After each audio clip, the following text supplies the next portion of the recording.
அப்படின்னா, பாம்பன் சுவாமிகளுக்கு 3 குழந்தை. அவர் அப்பா இருக்கிற வரையிலும் அவர் ஃபேமிலி ஓரளவுக்கு போயிருந்து. எப்பவுமே இறை தொண்டு ஆற்ற வருபவர்களுடைய வாழ்க்கையில பலவிதமான துன்பங்கள் வரும். துன்பங்கள் தான் அதற்கு அடித்தளமே. ஓடவே முடியாது, ஒளியவும் முடியாது. செத்து சுண்ணாம்பாகணும், அதுக்கு துணிச்சலா இருக்கணும்.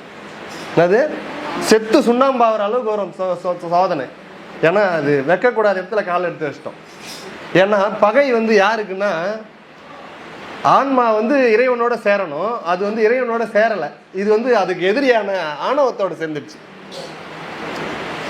இப்போ இந்த இடத்துல உட்கார வச்சிருக்கிறாருன்னா, இந்த நொடியில கூட அது விடாது. என்னடா எனக்கு எதிரி வீட்டுல உட்காந்துங்கிறன்னு. எது ஆணவம். டேய், எனக்கு வேண்டாத ஆள் வீட்டுல உட்காந்துற, கிளம்பு கிளம்பு, இங்க இருக்காத, கிளம்புன்னு இழுக்கும். கோவிலுக்கு எத்தனை பேர் போறோம்? எத்தனை பேர் 5 நிமிஷத்துக்கு மேல சாமி முன்னாடி நிக்க முடியுது? அவங்க அலோவ் பண்ணிட்டாங்க, சரி இன்னைக்கு நின்று பாருப்பா அப்படின்னு கோயிலே சொல்லிட்டாங்கன்னு வச்சுங்க. 5 நிமிஷத்தை கடந்து எத்தனை பேர் நின்று சாமி கும்பிடுவீங்க? விடாது. டேய், நமக்கு எதிரிடாம அவங்க கூட என்ன நிக்கிற, கிளம்பிடானோம். ஆணவம் அதுக்கு மேல நிக்க முடியாது உன்னால, நீ என்ன பிளான் பண்ணின்னு போனாலும். ஏன்னா அந்த ஆணவம் என்பது ஆண்டவனுக்கு எதிரி, ஆணவத்துக்கு ஆண்டவன் எதிரி. இப்ப நம்ம 2 பேர் கூட கூட்டு வச்சுக்கிறதுனால நம்மளால சரியா வாழ முடியாது. இப்போ இந்த 2த்துல ஏதாச்சும் ஒண்ணு கொல்லணும், ஒண்ணு விடணும். ஏதாச்சும் ஒண்ணு கொண்டுட்டு ஒண்ணு விடணும். ஒண்ணு கடவுள் இல்லடா அப்படின்ட்டு முழுக்க ஆணவத்தை கூட சேர்ந்துடணும். அதுக்கும் நம்ம மனசு விடாது. இல்ல நான் கடவுள்கிட்ட சேர்ந்துடுறேன், இந்த ஆணவமே வேணான்ட்டு முடிவு பண்ணி அதை வெட்டி விளாசினாலும் நம்மளை விடாது. அது இழுத்து வந்துடும். இப்போ 2த்துக்கு மத்தியில் நம்ம போராடுற போராட்டம் தான் நம்மளுடைய வாழ்க்கை. இதை செலக்ட் பண்ணி அப்படி தெளிவான முடிவு எடுத்து நம்ம ஆண்டவன் நோக்கி, நீ வேற வழியில் ஆணவம் போய் ஐயோ அது நம்மளை அழிச்சிடும், அதுலேருந்து மீண்டு வந்துடணுன்ட்டு நீ மீண்டு வந்த பின்னாடி உங்களுக்கு நடக்கிற சோதனைகள் தான் எல்லையில்லாத சோதனை. எவனும் அனுபவிக்க முடியாது உலகத்தில். அப்படிப்பட்ட சோதனை யாருக்கு வரும்னா, அந்த ஆணவத்தை வீழ்த்தி இறைவனோடு நான் கலக்க போறேன்னு புறப்படுகின்ற ஒவ்வொரு ஆன்மாவுக்கும் ஏற்படுகின்ற துன்பங்கள் யாராலையும் பார்க்க முடியாது, யாராலையும் அனுபவிக்க முடியாது. அப்படியேற்பட்ட துன்பங்கள் வரும். இப்படியாவது நீ விட்டு மறுபடியும் ஆணவத்துக்கிட்ட ஓடுவியான்னு பார்க்கும். ஆணவம் வல்லிருள் இழுக்கும். இல்லை, அந்த துன்பத்தையும் நான் தாண்டிட்டேன், என்ன துன்பம் வந்தாலும் பரவாயில்ல, எனக்கு எம்பெருமான்கிறான் அப்படின்னு சொல்லிட்டு அதையும் மீறி நீ ஒரு ஸ்டெப்பு முன்னாடி வந்தீங்கன்னா 2 பேர் அனுப்புவாங்க. 2 பேர் உங்களை நோக்கி வருவாங்க. யாருன்னா, ஒன்று பணம், இன்னொன்று பொண்ணு. என்னது? ஒன்று செல்வம் வரும், இல்லைன்னா பெண் அனுப்புவாங்க. இந்த 2த்துல எதனாச்சும் ஒண்ணுக்கு நீ கவரணும்.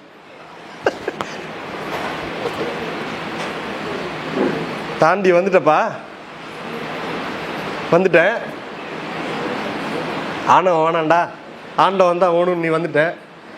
எல்லையில்லாத உருட்டுவார் துன்பத்தை போட்டு. இந்த துன்பத்திலே நீ திரும்பி ஓடியாந்துடணும். பல பேர் வந்துட்டான், பல பேர் ஐயோ சாமி கும்பிட என்னைக்கு ஆரம்பிச்சனோ அன்னைக்கு வந்தது யா துன்பம், நான் அதுக்கு முன்னாடிலாம் என்ன மாதிரி இருந்தேன், அந்த வாழ்க்கைக்கே நம்ம திரும்பிடுவோம்னு பாதி பேர் திரும்பிடுவாங்க. அதையும் தாண்டி மீதி எதனாச்சும் ஒரு 100 பேர்ல ஒரு 50 பேர் திரும்பிட்டாங்கன்னு வச்சுக்க. இன்னொரு ஸ்டெப் எடுத்து வச்சு மீதி 10 பேர் திரும்பிடுவான்.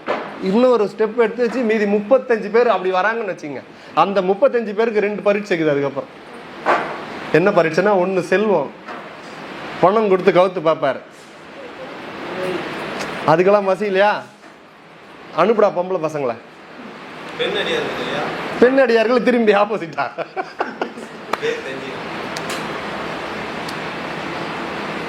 அனுப்புவாங்க. அந்த 2த்துல நீ ஏதாச்சும் ஒண்ணு கவரணும். அந்த 2த்துல நீ எதுலையுமே கவரலனா அதுக்கப்புறம் ஒன்று அதுலயே பலவிதமான பயிற்சி. ஏன்பா 20 வருஷம் ஆயிடும்பா, 20 வருஷம் ஆயிடும், எல்லாம் கை மேல தோசை கிடைக்கும்னு பாக்குறான். நேற்று நான் சாமி கும்பிட ஆரம்பிச்சேன், எனக்கு இன்னும் சாமி காட்சி தரல. எப்படி காமிப்பாரு?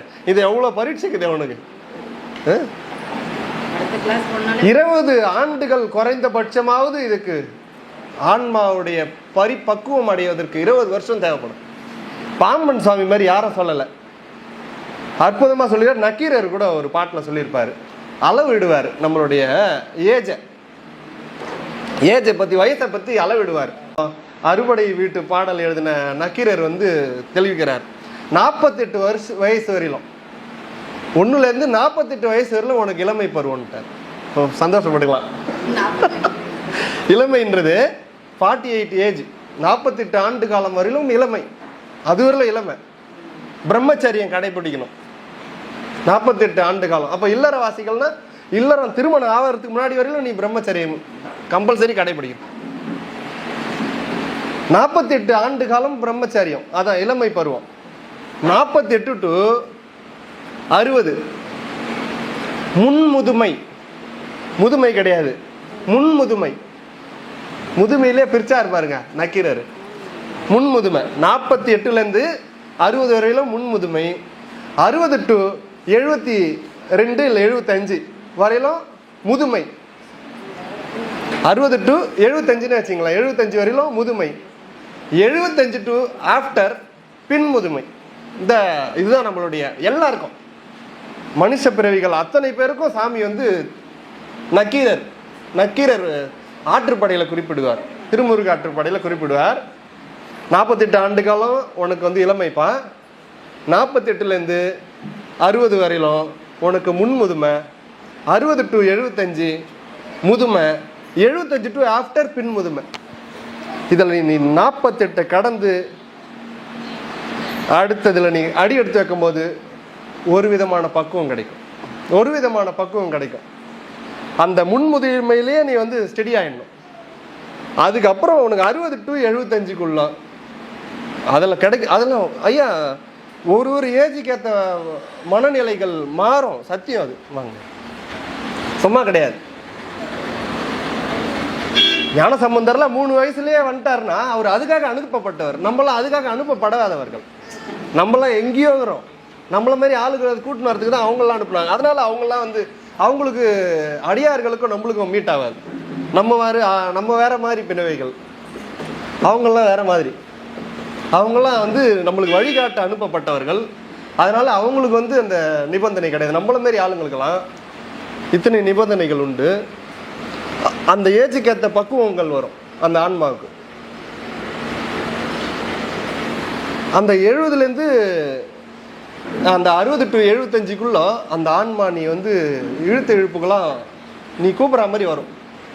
ஆஃப்டர் 75 உனக்கு எல்லாமே மறக்க கூட செய்யலாம். எல்லாமே நம்ம கண்ட்ரோல் கிடையாது. அது அந்த 70க்குள்ள 75க்குள்ள நம்ம வந்து அச்சீவ் பண்ணிடணும். அதை விட்டா போச்சு. ஆனால் இதுக்குள்ளேயே நம்ம விபூதி பூசி ருத்ராட்சம் போட்டோம்னா நம்மளுக்கு சொர்க்கம் நரகம் கிடையாது ஐயா. நம்மளுக்கு டைரெக்டாக வந்து சாமி வந்து நல்ல புண்ணியம் பண்ண சில குடும்பத்தில் போடுவார். திருநீர் அணிந்து ருத்ராட்சம் தரிக்கின்ற குடும்பத்தில் போடுவார். இதுக்குள்ளே வந்துட்டான். ஒருவேளை பிறவி இருந்தா அது உடைக்கிறது ரொம்ப சாமர்த்தியம் வேணும். பிறவி உடைக்கிறது அப்படி இல்லாத நம்ம வந்து சாமர்த்தியம் இல்லாத நம்ம விழுந்துட்டோம்னு வச்சுக்கோங்க. ஒருவேளை அப்படி இருந்தால் நம்மளுக்கு வந்து யார் ஒருவர் சிவபெருமானை திருவடியை இதே பிறவியில் பிடிச்சாங்களோ அவங்க சத்தியமாக சொர்க்காதி நரகாதி போக மாட்டாங்க. உண்மையான விஷயம். திருநீர் அணிந்து ருத்ராட்சம் தரித்து சிவபூஜை செய்கிறவர்கள், திருவாசகம் பாடுபவர்கள், உழவாரம் செய்பவர்கள், ஏனைய தொண்டுகள் செய்கிறாங்க பாருங்க, அவங்களுக்கு வந்து சொர்க்காதி நரகாதி கிடையாது. நம்ம சைவம் வலுவாக சொல்லுது. அப்போ சொர்க்க நரகம் யாருக்கு வச்சிருக்கிறாங்கன்னா சாமி வந்து கணக்கு பண்ணுவார். என்னன்னா எல்லை இல்லாத ஒருத்தன் அநியாயம் பண்ணி ரொம்ப துன்பத்தை சேர்த்து வச்சிட்டான்னு வச்சிங்களேன், அவன் மேல சாமி கருணை வச்சாருன்னா அவனை தூக்கி நரகத்தில் போடுவார். எல்லை இல்லாத அளவை அவனுக்கு சீக்கிரம் கம்மி பண்ணி கொடுக்கணும்னா நரகம் தேவைப்படுது. எல்லை இல்லாத புண்ணியம் ஒருத்தர் பண்ணிட்டார். இதுதான் ரொம்ப ரேர் கேஸ். புண்ணியம் இருந்தாலும் முக்தி அடைய முடியாதுமா. நம்ம நினைச்சுங்கிற புண்ணியம் இருந்தா முக்திக்கு அடைஞ்சிடலாம். பாவம் பண்ணாதானையா முக்தி அடைய முடியாது. புண்ணியம் பண்ண முக்தி புண்ணியத்துக்கு தடை தான்.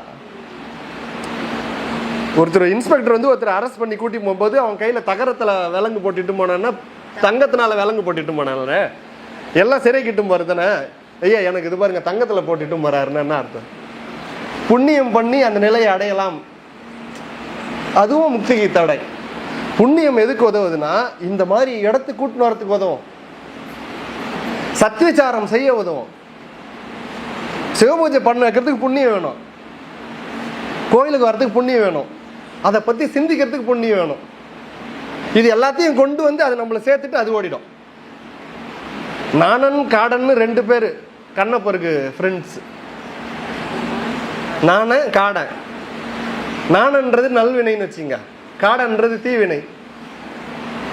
தண்ணி குடிக்க வந்தார், அந்த மலை மேலே ஏதோ ஒளி தெரிஞ்சுது, தாகத்தையே மறந்துட்டார், அங்கே போனோன்றார்.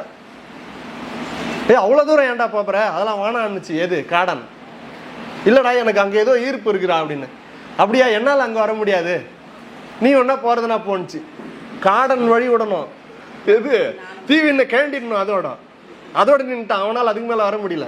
அதுக்கப்புறம் அவனை மலை ஏத்துறவர்ல யார் வந்தான்னா நாணன் வந்தான். நாணன் யாரு? நல்வினை.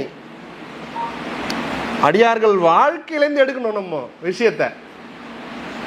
சேக்கிழார் குறிப்பிடுறதுலேருந்து அப்படியே எடுக்கணும். எப்படி அந்த விஷயங்கள் அதில் அப்படிதான் பொதுப்படையாக போகும். அதுலேருந்து நம்ம நுணுக்கத்தை பார்க்கணும். காடன் காட்டோட கட்டு. காடன் இடம் விட்டாதான் நாணன் இவரு ஆன்மா கிளம்புறாரு, கண்ணப்பர் போறாரு. அதுக்கப்புறம் அந்த மலை மேலே ஏறணும். இப்போ மலையில் ஏறும்போது 2 பேரும் ஒன்றா ஏறினாங்க. யாரு? நாணனும் கண்ணப்பரும் 2 பேரும் ஒன்றா ஏறுறாங்க. இவர் ஏறும்போது நாணன் வேகமாக போகிறான்னா, சாமி கண்ணப்பர் மெதுவாக ஏறுகிறார். வேகமாக விறுவிறுன்னு ஏறுறாப்புல. இவரால் ஏற முடியல. என்ன ஏன்டா அப்படின்னு.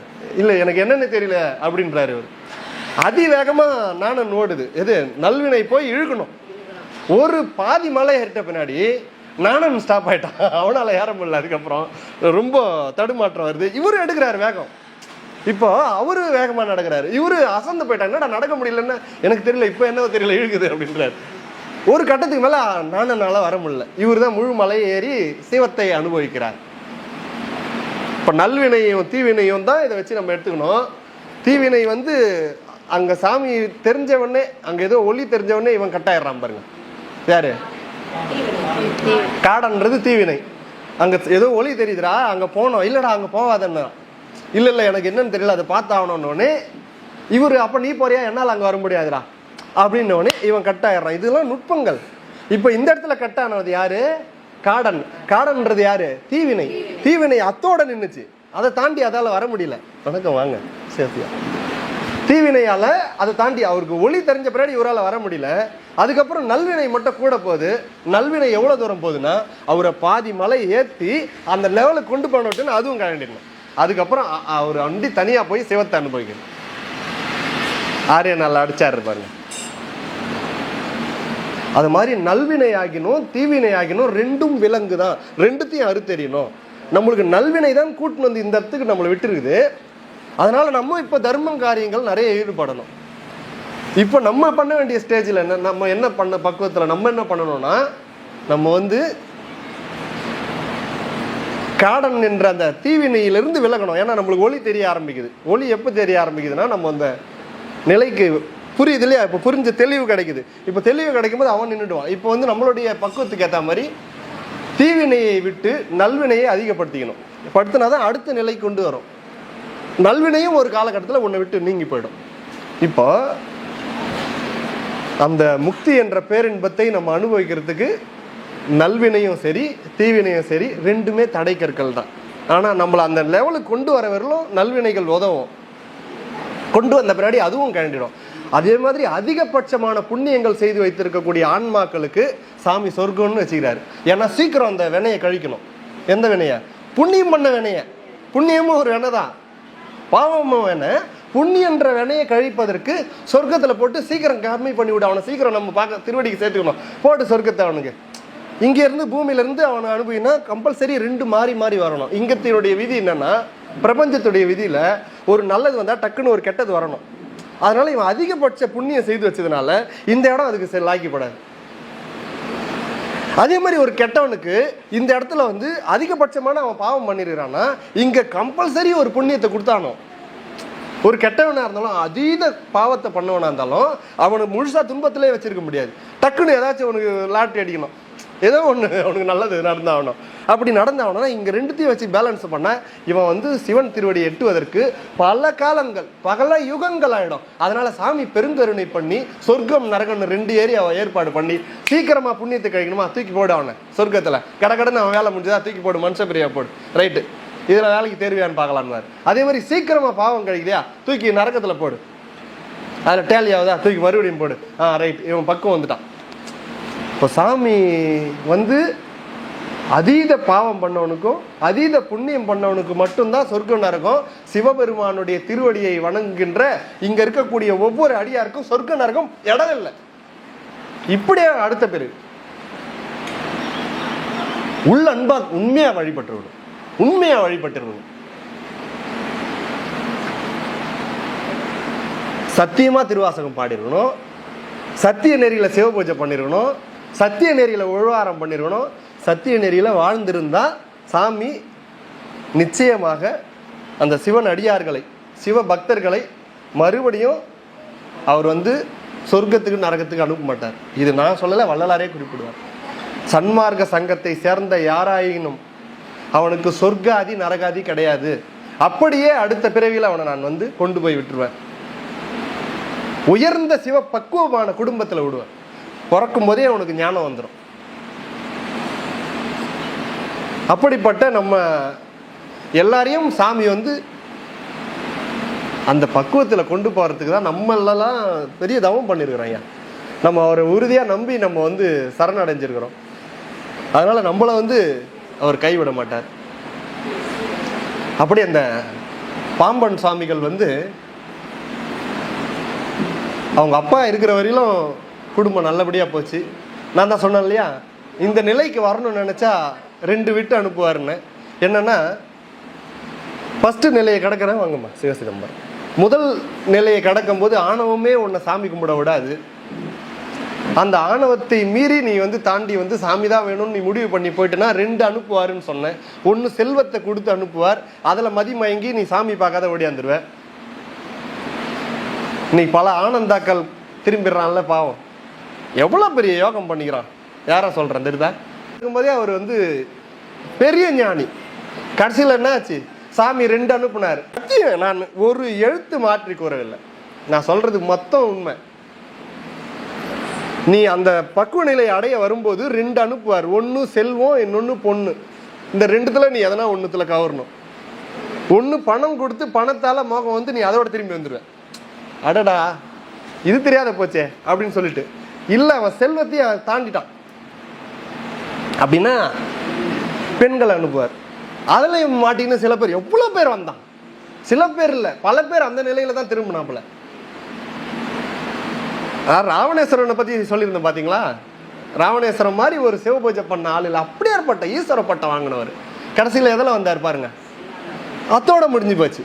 அது மறுபடியும் பிறவி எடுத்து தவம் பண்ணி அந்த நிலையை அடையணும். ரொம்ப கடிய தவம், அவன மாதிரி நெடிய தவம் செய்த ஆள் இல்லை, அப்படி ஏற்பட்ட தவம் பண்ணான், யூஸ் இல்லாத போச்சு. சாமி கூட வந்து காப்பாற்ற மாட்டார். அப்போ நீ டேக் ஓவர் பண்ணிக்கணும், நீ எதை எடுக்கிறேன்னு பார்ப்பார். ஏன்னா ஆன்மாவுக்கு உலகத்தில் வாழறவர்களும் சுதந்திரம் கொடுத்துட்டார். ஏன்னா மொத்தம் அவர் கண்ட்ரோலு. உனக்கு யார் தாயின்னு நீ முடிவு பண்ண முடியாது, உனக்கு யார் தந்தைன்னு நீ முடிவு பண்ண முடியாது, எந்த ஊரில் பிறக்கணும்னு நீ முடிவு பண்ண முடியாது, இன்னாருக்கு பிறக்கணும்னு நீ முடிவு பண்ண முடியாது, இவ்வளோ செல்வந்தனா பிறக்கணும்னு நீ முடிவு பண்ண முடியாது, இவ்வளோ ஏழையாக பிறக்கணும் நீ முடிவு பண்ண முடியாது, இன்னாரு உனக்கு கணவராக வரணும் நீ முடிவு பண்ண முடியாது, இந்த ஆண்மக்கள் தான் எனக்கு பிள்ளையாக வரணும் நீ முடிவு பண்ண முடியாது. எதுவும் உன் கண்ட்ரோல் கிடையாது, எல்லாம் அவன் கண்ட்ரோல்ன்றதுனால அவன் உனக்கு ஒரு சுதந்திரம் கொடுத்துக்கிறான். எந்த பிறவில் நீ எப்படி வேணாலும் வாழடான்னு. அத்தனை ஏன் கண்ட்ரோல்ரா? பாவம் அந்த ஆன்மாவுக்கு ஒரு சுதந்திரம் கொடுக்கணுமே. அப்போ அந்த ஆன்மாவுக்கு என்ன சுதந்திரம்னா, ஓ விருப்பம் போல் நீ வாழலாம். நீ மது பிரியனாயிரு, நீ எந்த பிரியனா அவனால இரு, சாமி தடையே சொல்ல மாட்டார். உணர்த்துவார், இல்லைன்னா விட்டுருவார். நீ வந்து அதில் அனுபவிச்சுட்டு வாடான்னு. ஏங்க அப்படியேற்பட்ட வல்லபம் பொருந்திய இறைவனால் உன்னை மாற்றுவதற்கு அவ்வளோ கடினமா? அப்படின்னா சாமியால் மாற்றிடலாம், 1 வாரம் மாறி இருப்ப, மறுபடியும் உன்னை இழுத்து போடும்.